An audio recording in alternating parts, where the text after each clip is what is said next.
Hey guys wait రోజు తిన్న curries తిని తిని బోర్ కొడుతుందని ఇట్లా కొత్తగా ఆమ్లెట్ కర్రీ అయితే ట్రై చేసిన.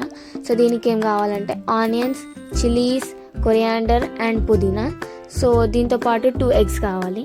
2 eggsని తీసుకొని మంచిగా బీట్ చేయండి. మీరు బీట్ చేసిన దాని తర్వాత చిల్లీ పౌడర్, సాల్ట్, ఇంకా స్పెషల్ మసాలా. నా స్పెషల్ మసాలా అది. మీరు గరం మసాలా లేకపోతే మీ దగ్గర ఉన్న అన్ని ఏమేమి మసాలా ఉన్నాయో అన్నీ వేసుకోండి. ఆమ్లెట్ లాగానే చేయాలన్నమాట. సో నెక్స్ట్ ఏముందంటే ఒక ప్యాన్లో ఆయిల్ తీసుకోండి. ఆయిల్ తీసుకొని దాంట్లో ఇప్పటిదాకా మీరు మిక్స్ చేసుకున్న ఎగ్స్ అయితే దాంట్లో వేసుకోండి. ఇట్లా నార్మల్గా ఆమ్లెట్ వేసినట్టే వేయాలి. దీన్ని ఆమ్లెట్ లాగా వేసుకోండి. మీరు కొంచెం కింద బేస్ మంచిగా అయిన తర్వాత కొంచెం సాలిడ్ లాగా అనిపించిన తర్వాత దాన్ని తిప్పండి. అప్పటి వరకు అయితే దాన్ని ఏం అనకండి. కావాలంటే కొంచెం పైనుండి ఆయిల్ వేయండి. సో నాకైతే కింద మంచిగానే కాలినట్టు అనిపించింది, కొంచెం ఫ్రై అయినట్టు అనిపించింది, అందుకే తిప్పిన. దాన్ని 2 halves చేసుకున్నాను నేను. ఒకటి మా చెల్లెకి, ఇంకొకటి నా కోసం అన్నట్టు. సో 2 తీసుకున్నా. రెండింటిని ఇట్లనే మంచిగా ఫ్రై అయ్యేటట్టు చూసుకోండి.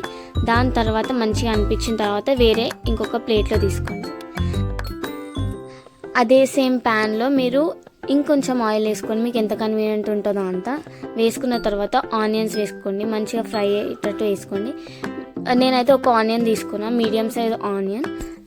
దాన్ని తీసుకొని కొన్ని పక్కన పెట్టుకున్నా, ఎందుకంటే నాకు లాస్ట్లో అన్నంతో పాటు ఆమ్లెట్తో పాటు ఆనియన్స్ ఇష్టం. దాని తర్వాత కొన్ని గ్రీన్ చిల్లీస్ వేసుకొని మంచిగా ఫ్రై చేసుకోండి. ఫ్రై చేసుకున్న తర్వాత కొంచెం అల్లం వెల్లుల్లి పేస్ట్ అంటారు కదా, జింజర్ గార్లిక్ పేస్ట్ అయితే వేసుకొని మంచిగా దాన్ని కూడా మిక్స్ చేసుకోండి.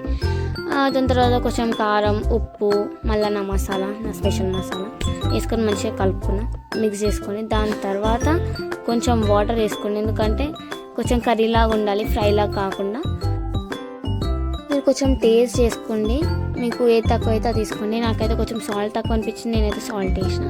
అండ్ కొత్తిమీర నాకు లాస్ట్ వేసుకోవడం నచ్చది, అందుకే మిడిల్లో వేసి దాని తర్వాత మిక్స్ చేసి మళ్ళీ ఈ ఆమ్లెట్స్ మనం తీసుకొని పక్కన పెట్టుకుని మళ్ళీ దాంట్లో వేసుకొని మంచిగా ఫ్రంట్ అండ్ బ్యాక్ మంచిగా కర్రీతో మిక్స్ అయ్యేటట్టు వేసుకున్న తర్వాత పుదీనా వేసుకొని సర్వ్ చేసుకోండి. అంతే, ఇంకేం లేదు.